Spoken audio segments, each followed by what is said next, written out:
Hey guys, welcome back to Andy's Dinosaur Reviews, and we have something super cool to take a look at, something that I just found at a nearby Big Lots, well, kind of nearby, it was actually like 2 hours away, but I got lucky, we had a little bit of extra time from where we were going, so I stopped by a Big Lots and found these guys there, and I was beyond psyched to find the brand new Bendy Biters from Mattel for the Jurassic World Dominion line. We have some fun new species to enter the line this time around, one of which is actually a repeat of the older figures, which is the Stegosaurus. But as far as the new species go, we have a Pyro Raptor, an Atrociraptor, and a Giganotosaurus.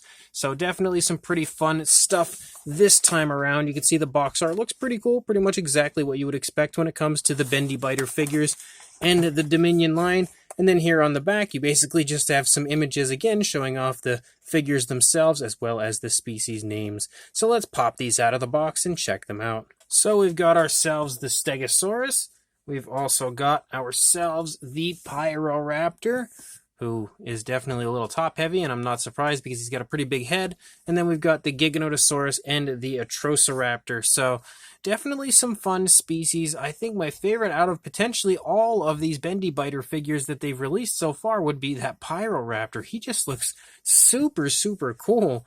Definitely a really, really neat looking version of the Dominion Pyro Raptor. And of course, these figures are incredibly exaggerated. That's just the way they are. That's the type of figure they are.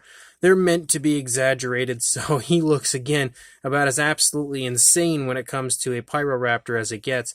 But honestly, all of them look pretty neat. I'm really excited as well to have a Giganotosaurus in this line because if you haven't noticed by now, I actually am a pretty big fan of the Dominion Giganotosaurus. Even though it doesn't really look too much like a real Giga, it's still really cool, the design that they came up with. And I, of course, do love the Atrociraptors as well, even though the Atrociraptor almost doesn't really look like an Atrociraptor, although I don't really know how you would pull off an Atrociraptor like this that would look more like the Atrociraptors from the film, because again, these are kind of exaggerated. It almost looks like a sort of an angry T-Rex with sickle claws, but still some pretty fun stuff here, so let's jump to a closer look at them right now. So we'll begin with the Stegosaurus, and by begin, I mean we're pretty much not going to do anything with him because we have already reviewed the Stegosaurus from this line in the past, and I'm not noticing anything particularly different about this one compared to the original release. And actually, to show you that, here are both Stegosaurus figures. This is the one from the first round, this is the one from the newest wave, and you can see that there's absolutely nothing different about these figures that I'm noticing.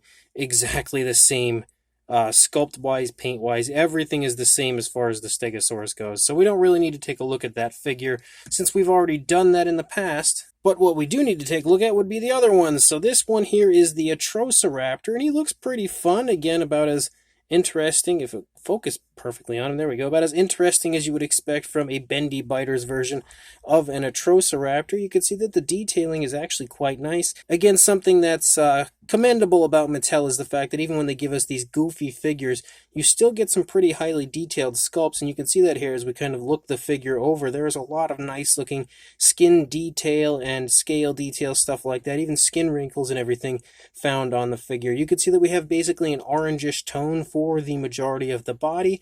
We've got a yellow eye with a black pupil. The eye does have a slight gloss coat to it, though it's not much of one. You can see the teeth are painted with an off-white. We've got a nice pinkish tone there.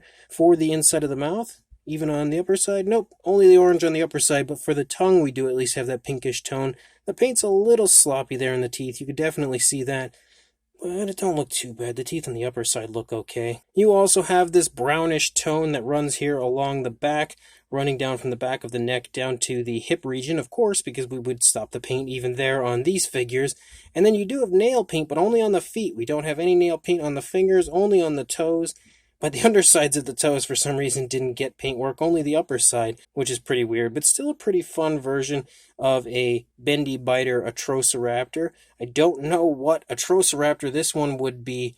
I guess it would maybe be Tiger, potentially would be the one that this one is meant to represent, but I don't really know for sure. But again, he's pretty cool, and of course the gimmick of these figures is the fact that you can kind of bend them and flex them all over the place. That's the point of these. Very old school as far as this type of figure goes. It's pretty much exactly the type of toy you would have seen when I was a young child in like the 80s and 90s and stuff. So definitely pretty cool as far as the fun bendable feature of the figures goes. And then we've got ourselves the Giganotosaurus, and he's got kind of an adorable looking head sculpt here. Like he looks almost concerned. We have a nice greenish tone for the majority of the body of the Giga. You can also see we've got a yellow eye and a black, almost slit-like pupil there. And he looks pretty good detail-wise. You've also got that kind of darker gray that runs here from the top of the head, starts actually in like the center of the head, runs down here along the entire body, almost the entire way of the tail, except for this last little tip. So it's nice to have that much paintwork on the figure. Same deal with the mouth, as we have kind of an off-white, definitely sloppy as far as the upper jaw goes. And again, same deal for the lower jaw as far as the teeth I'm talking about. We have a nice, like kind of an off-white, and then you also have that same kind of pinkish tone for the tongue, nothing for the upper side. The head sculpt looks pretty much like you would expect as well, again for a Dominion-style Giganotosaurus in the Bendy Biter line. You've got the nostrils and stuff sculpted out there. You do have the ridges running along the back of the neck like you see on the Giga. The ridges here where they normally get really big, though, aren't very large on this version. You can see that they're fairly small, but they, again, captured the basic gist of what a Bendy Biter Giganotosaurus should look like. You do, again, have painted nails on the toes, but not on the fingers. Nope, no paintwork for the underside of the toenails either, so only on the upper side, just like we saw with the Atrociraptor. But again, pretty cool looking. No coloration for the underside or anything, but you can even see even the undersides of the feet are actually quite nicely sculpted when it comes to the skin texture. You can also see that here for the lower jaw. So definitely some very nice sculpting for something so small and so silly looking. And again, we have all sorts of bendability with our figures. If that is even a word, I don't really know, but you can absolutely flex and bend the figures all over the place. And then the final one when it comes to new figures would be the Pyro Raptor. And look at how crazy this thing looks. I absolutely love these feathers leading off of the head. They just look so insane. We have a little bit more coloration for this one, I think, than we had any of the other figures, except for it doesn't really look like we have nail paint because the majority of the body is like this dark blackish tone. So they can kind of get away with that on this figure where we don't really have any specific paint for either the fingernails or the toenails. Not that they would have given us fingernail paint, but it looks good. But on top of that, they kind of made up for it as we have some red running down here along the upper part of the jaw here. You can see it kind of runs along the jawline. You also have those really nice feathers. Those feathers are actually really beautifully sculpted leading off of the back of the head.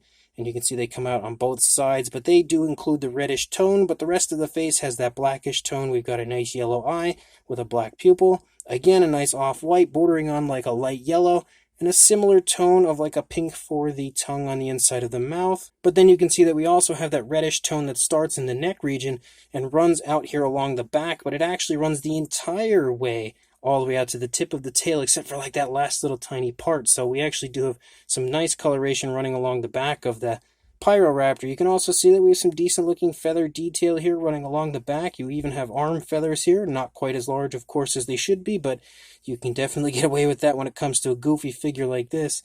No coloration here for the underside, but you have some nice looking skin texture and stuff down there. So again, pretty much exactly as you would expect for a Bendy Biter version of a Pyro Raptor, but he looks really cool. Definitely a big fan of this one.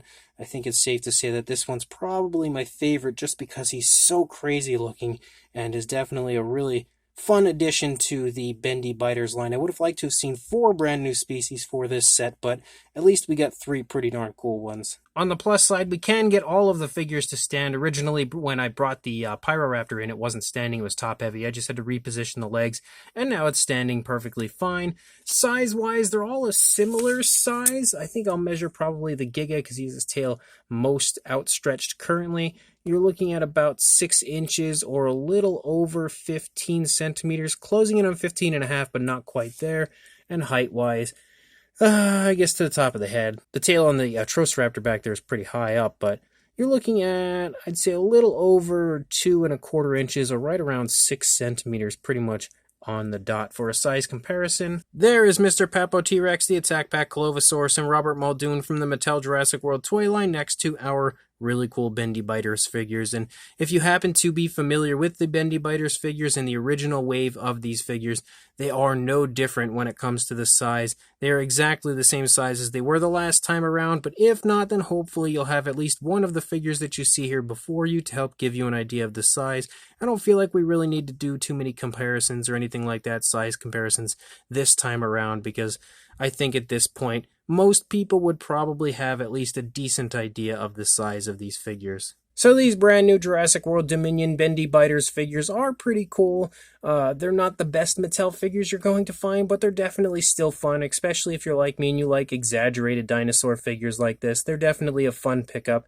The figures that we have this time around are all pretty cool, except for the fact that we already had the Stegosaurus last time. I would have loved to have seen something new besides like the Stegosaurus. Like 4 brand new figures would have been way better than 3 brand new and a repack, but if you didn't catch the first round, at least you'll be able to get the Stegosaurus this time around. And the Stegosaurus is definitely a nice looking figure with some nice paint application. Really cool species to be chosen for this type of figure. But the excitement about this set, in my opinion, is of course the 3 brand new species, one of which is the Atrociraptor. And even though the Atrociraptor doesn't really look too much like the Atrociraptor does, and none of these figures really do, it's still a pretty fun release as far as the Bendy Biter version of an Atrociraptor, and it's also fun to have another version of an Atrociraptor in the Mattel line, as we've had quite a few different variations with minifigures and pop-ups and, you know, basic figures, the mainline figures. Now we've got ourselves a Bendy Biter version as well. Sculpt-wise, it's very nicely done as far as the fine detail, and the paintwork is okay, but it's probably one of the least appealing out of the bunch because we don't have quite as much color as we do with the others. The Giganotosaurus is pretty cool, and again, kind of looks like what you would expect when it comes to a Dominion-style Giganotosaurus in Bendy Biters form. I would have liked to have seen those ridges on the back a little bit bigger just because that is one of the most defining features of the Giganotosaurus, but it still looks pretty cool, and looking at it you can kind of tell who it's meant to represent. So, you know, if they did that, I guess then they kind of did their job. And color-wise, this one is a little nicer than the Atrociraptor because it does have color running further out onto the tail. But the star of the show, in my opinion, is definitely the Pyro Raptor. The Pyro Raptor just looks so completely insane and also has a little bit more coloration than the others do. So I feel like that one just makes it a little bit better than the other figures. And honestly, probably I would say better than all of the first round that we had when it comes to the Bendy Biters. The only one, in my opinion, that could potentially compete with it would be probably the Dilophosaurus. But this Pyro Raptor wins it for me when it comes to my overall favorite of the Bendy Biters line. So if you are interested in these, I found these at my, well, not really nearby, but at a Big Lots that wasn't too far away. So head to your local Big Lots. They were around $12, I think the tag said there, on the figures. So grab them there. Hopefully they should be there soon if they're not already. They were just starting to actually stock these when I was there. They were just putting this stuff out on the shelf, so I caught it pretty quickly. So make sure you grab these if you are interested, again, from Big Lots, and make sure you like, comment, and subscribe, and I will see you in the next review. Thanks for watching.